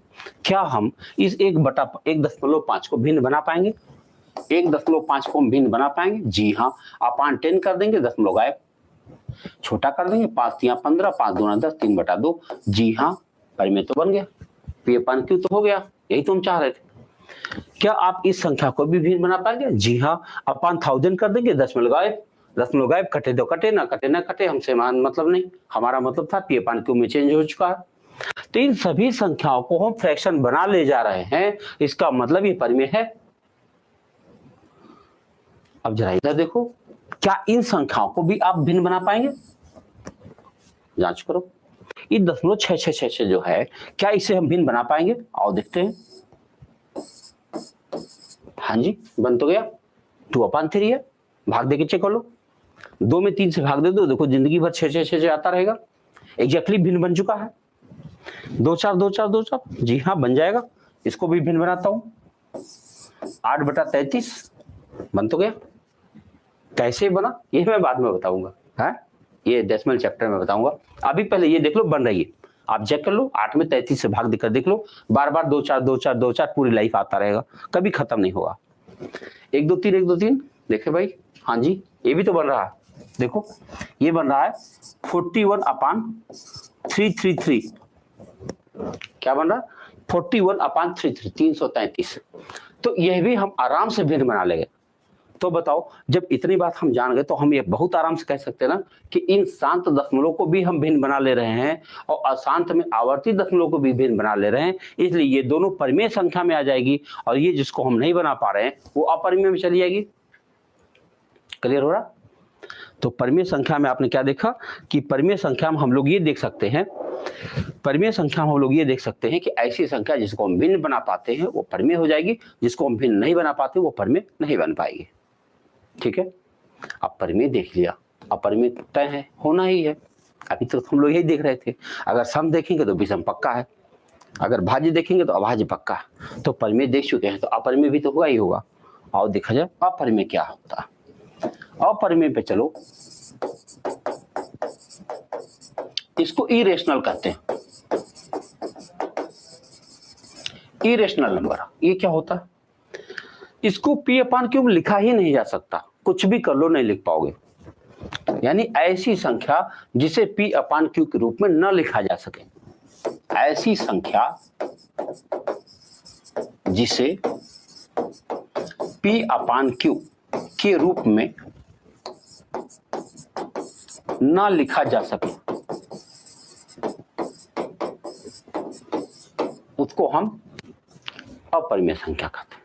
ऐसी कौन सी संख्या जिसको आप P/Q नहीं लिख पाएंगे? और देखते हैं, नहीं लिख पाएंगे आप अपनी लाइफ में। ऐसी कोई गिनती नहीं ढूंढ पाएंगे डेसिमल में जिसका उसी में मल्टीप्लाई करने पे एग्जैक्टली 2 आ जाए, नहीं मिल पाएगा। जो इसका आंसर आप जानते हो 1.414, चेक करके देखो, 1.414 इंटू 1.414 करके देखो, आपका आंसर आएगा 1.9999, ना 2, कभी नहीं आएगा। तो जब आप इसको डेसिमल में चेंज ही नहीं कर पाओगे तो भिन्न कैसे बन जाएगा? बनेगा ही नहीं। 2 + √5 पाई, पाई भी भिन्न नहीं बन सकता। ये 22/7 फिर क्या है भाई? उसका निकटतम मान है। आर्यभट्ट ने अपने ग्रंथ आर्यभट्टिया में लिखा, पाई एक अपरिमेय संख्या है जिसका निकटतम परिमेय मान 22/7 होता है। ये भी उन्होंने निकाल के दे दिया कि बच्चों लोग लगा लेना 22/7। वैसे पाई एक अपरिमेय संख्या है, ध्यान रखिएगा। पाई एक, इस पर सवाल बना हुआ, कई बार इसलिए दोहरा रहा हूं। पाई एक अपरिमेय संख्या है जिसका निकटतम परिमेय, अप्रॉक्सीमेट निकटतम परिमेय मान 22/7 होता है। और कितना निकटतम है? कब थे आर्यभट्ट जी और आज कौन सा सन चल रहा है? इस बीच सारी दुनिया ने कितना विकास किया होगा? एक भी साइंटिस्ट दुनिया का कभी ये नहीं कह पा रहा है कि आर्यभट्ट ने उस जमाने में कह दिया होगा 22/7, सही मान 23/7। नो नो नो, 22/7 तो 7।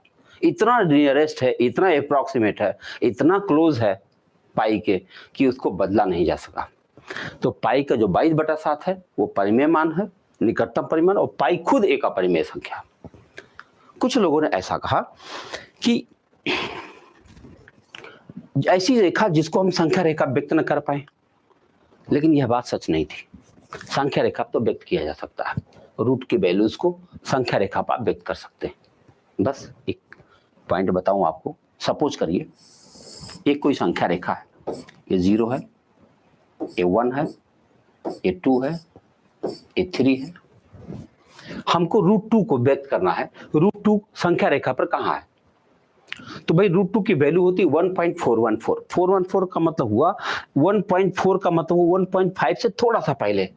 अब 1.5 से थोड़ा सा पहले कहां एग्जैक्ट वैल्यू? इसके लिए आप ऐसे नहीं ढूंढ पाएंगे, ज्योमेट्री की मदद लेनी पड़ेगी। इसीलिए आपके सिलेबस में ज्योमेट्री भी है। अब ज्योमेट्री क्यों है? देखो, हम व्यक्त करने जा रहे हैं कि √2 हमारी संख्या रेखा पर कहां है। तो 1 यूनिट मान लो इसको, 0 से लेके 1 को 1 यूनिट। अब यहां पर आपने एक परपेंडिकुलर डाल दिया, ऐसे परपेंडिकुलर, कितना? 1 यूनिट का। 1 यूनिट ये भी है, 1 यूनिट ये भी, इसको मिला दो आप। अब जरा सोचो पाइथागोरस ने क्या कहा था? पाइथागोरस ने कहा था कर्ण कितना बड़ा होगा, उसके आधार का वर्ग और लंब के वर्ग को जोड़ने पर जो वैल्यू आए उसका वर्गमूल निकालोगे तब जाके कर्ण मिल जाएगा। तो आधार 1 है, 1 का वर्ग 1 होता है, लंब भी है 1 है, इसका वर्ग 1 होगा, जोड़ोगे 2 होगा, और 2 का वर्गमूल निकालोगे तो √2 होगा। इसका मतलब ये जो लाइन है, ये लाइन है, ये √2 है। अगर हम एक कैंपस ले ले, कैंपस, और यहां पर रख करके यहां से यहां तक का चाप लगाए और इसको ऐसे ऐसे इसके ऊपर एक आर्क डाल दें, तो ये जहां मिलेगा क्या ये √2 होगा? होना ही चाहिए। थोड़ा सा और ध्यान से देखिए, अगर हम इसके ऊपर 1 यूनिट का परपेंडिकुलर और डाल दें, 1 यूनिट का, और इसको यहां से मिला दें, ध्यान से देखिएगा, इस वाले ट्रायंगल को ध्यान से देखिए, इसका बेस कितना है? √2, और ये कितना है? 1। तो √2 का स्क्वायर करोगे तो 2 आएगा, और ये स्क्वायर करोगे तो 1 आएगा। 2 + 1 3 होगा, और 3 का स्क्वायर रूट √3 होगा। इसका मतलब यहां से लेके यहां तक की लंबाई कितनी हो गई? √3 आ गई। अगर यहां से हम कैंपस लेकर के और एक ऐसे बनाए आर्क, तो ये जहां काटेगा, क्या इसको हम √3 कह सकते हैं? थोड़ा सा और रुकिए, और एक लाइन देखते हैं। 1 यूनिट का परपेंडिकुलर इसके ऊपर और डालते हैं। ध्यान से देखिए, प्रैक्टिकल है। आप ये मत सोचो गणित को घर में बैठ के 4 बजे रात को उठ करके पढ़ ले जाएंगे, ना ना, हमारे साथ ही पढ़ेंगे। देखो ये, अब देखो जरा, एक ट्रायंगल मैंने दोबारा बना दिया, ये नया ट्रायंगल है। इस नए ट्रायंगल में ये जो बेस है ये √3 है, और ये परपेंडिकुलर कितना है? 1 है। तो इसको आप स्क्वायर करोगे तो 3 होगा, इसका स्क्वायर करोगे 1 होगा, 3 + 1 4 होगा, और 4 का स्क्वायर रूट √4, √4 का मतलब 2 होता है। अब यहां से जब आप इसको लेकर जाओगे तो एग्जैक्टली 2 पर गिर जाएगा। अगर हम ऐसे देखते जाएं तो ये 1 मतलब √1, √2, √3, √4, √5, √6, √7 होता जाएगा, होता जाएगा, होता जाएगा। और क्या बनेगा लास्ट में? क्या आप ऐसा महसूस कर पा रहे हैं कि एक ऐसा सर्कल बनता जा रहा है जिसकी रेडियस लगातार बढ़ रही है? अगर इसको हम फ्री हैंड खींचने की कोशिश करें तो, अगर इसको हम एक फ्री हैंड बनाने की कोशिश करें कि ऐसे लाइन ना खींच करके हम एक फ्री हैंड स्क्वायर बनाने की कोशिश करें, तो क्या कुछ ऐसे बनाइए, बन रहा? अगर बन रहा है तो अब कुछ कुछ आपके बात समझ में आ रही होगी कि जहां हमारा जीरो है, क्या आपने अपना भूगोल पढ़ा है? खगोल की पढ़ा होगा तो ब्लैक होल पढ़ा होगा, ब्लैक होल पढ़ा होगा तो आपने ब्रह्मांड पढ़ा होगा, अगर पढ़ा होगा तो देखा होगा कि जो हमारा ये आकाश गंगा है, सर्पिलाकार है, जहां हमारा शून्य है वही ब्लैक होल है, और वो धीरे धीरे एक एक नंबर बढ़ाते चले जाओ, एक क्वाइल बनता चला जाएगा। दरअसल गैलीलियो ने एक बार कह दिया था, लॉर्ड गैलीलियो ने कहा था, गणित एक ऐसी भाषा है जिससे प्रकृति ने संसार रच डाला। तो अगर प्रकृति ने संसार रच डाला तो मैं भी हैरान था, क्योंकि कहीं पर इसका प्रूफ नहीं मिल रहा था। जब मैं इसको बनाता गया, यहाँ तो मैंने केवल 4 तक बनाया, मैंने जब खुद कभी बनाया था तो 10-15 तक गया, तो ये क्वाइल बनता जा रहा था। तो मुझे समझ में आया कि पूरा ब्रह्मांड जैसे अभी भी फैलता जा रहा, वैसे ही ये गिनती फैलती जा रही है, ये कम नहीं होगी। तो एक तरह से देखा जाए कि हम लोग अपरिमेय संख्या देखते देखते कहां से कहां तक जा रहे हैं, यानी ये कुछ और बात है, ये केवल जोड़ना घटाना नहीं है गणित, ये कुछ और बात है। आपके उस दिमाग को, मस्तिष्क को एक सही दिशा दे करके, हाँ, और परिष्कृत करने की क्षमता रखता है ये मैथमेटिक्स। अगर आपके अंदर लॉजिक डेवलप हो गया तो एक सही ऑफिसर बनकर दिखा देंगे आप, और जिसमें नाम होगा आपका। ठीक है, तो मिलते हैं अगले लेक्चर में। आज यहीं तक, बहुत बहुत धन्यवाद, थैंक यू।